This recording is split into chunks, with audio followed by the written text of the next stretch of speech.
पाकिस्तान के लिए तारीख की तेज तरीन सेंचुरी स्कोर करने वाला हसन नवाज नया किंग बन चुका है। बिल्कुल नया किंग।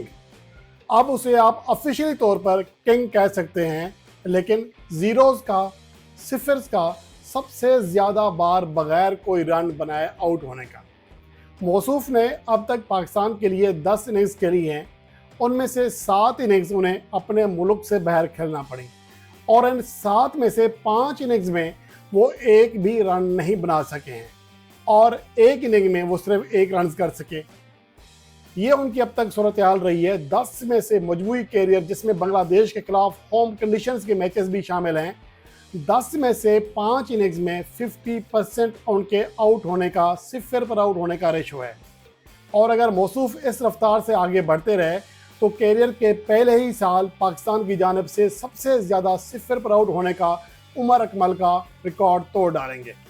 और वैसे भी अवे मैचेस में वो सबसे ज़्यादा सिफर पर आउट होने वाले पाकिस्तान के बैटर बन चुके हैं, सिर्फ 7 इनिंग्स में।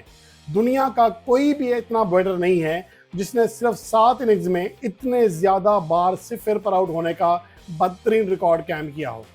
और उसके अलावा जो मजमूई तौर पर देखा जाए तो हसन नवाज की 2 इनिंग्स शाहकार हैं। एक वो जो कि 44 बॉल्स पर पाकिस्तान की जानिब से तेज़ तरीन T20 सेंचुरी बनाने का एजाज़ पाया, और उसके बाद बांग्लादेश के खिलाफ होम सीरीज़ में उनकी कारकर्दगी किसी हद तक कह सकते हैं कि काबिल कबूल थी।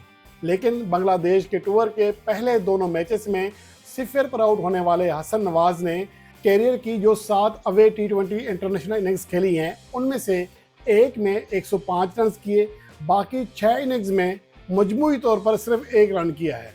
ये उनकी अब तक की कारकर्दगी है।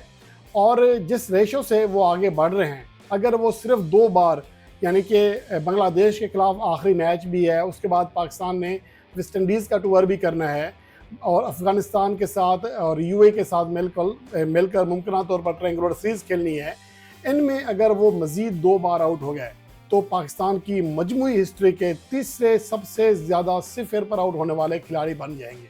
अगर कोई खिलाड़ी इतना तेज़ी से सिफर के रिकॉर्ड तोड़ता जा रहा है तो उसे क्यों ना ज़ीरो किंग कहा जाए। इस बात में मुझे लगता है कि जो हसन नवाज की कारकर्दगी अवे मैचेस में है, अब वो ना जाने क्या वजह है, लेकिन बहुत ही बदतरीन परफॉर्मेंस है। अगर रवां साल देखा जाए 2025 में तमाम एसोसिएट जो टीमें हैं उनको निकाल दें, फुल मेंबर टीमों की बात करें तो फुल मेंबर टीमों में दुनिया का कोई भी बैटर इतनी बार सिफर पर आउट नहीं हुआ जितना कि हसन नवाज हुए हैं। कोई टेल एंडर जिन्हें अमूमन बैटिंग नहीं मिलती है, हत्ता कि नेट प्रैक्टिस पर बैटिंग करने का मौका नहीं मिलता, वो भी इतना सिफर पर आउट नहीं हुए हैं। अगर इस साल वो मज़ीद 1 बार सिफर पर आउट हो गए तो वो रिचर्ड नगारा, जो कि जिम्बाब्वे के खिलाड़ी हैं, उनका रिकॉर्ड तोड़ डालेंगे जो कि 2024 में उन्होंने कायम किया था। अब तक अगर देखा जाए तो पाकिस्तान की जानिब से एक साल में कोई खिलाड़ी 5 बार आउट नहीं हुआ। सबका रिकॉर्ड हसन नवाज ने तोड़ डाला है। और अब तक पाकिस्तान की जानिब से जो 2 खिलाड़ी 4-4 बार एक साल में सिफर पर आउट हुए थे, वो उमर गुल और फ़हीम अशरफ थे। दोनों को टेल एंडर कहा जाता है। इन्हें अक्सर बैटिंग के मौके भी नहीं मिलते, उनसे उतनी ज़्यादा उम्मीदें भी नहीं होती हैं जितना कि हसन नवाज से हैं। अब देखना ये है कि आने वाले मैचेस में हसन नवाज अपने कैरियर को दूसरे रुख पर डालते हैं या यूं ही ज़ीरो के ट्रैक पर चलते हुए खुद को ज़ीरो किंग बना देते हैं।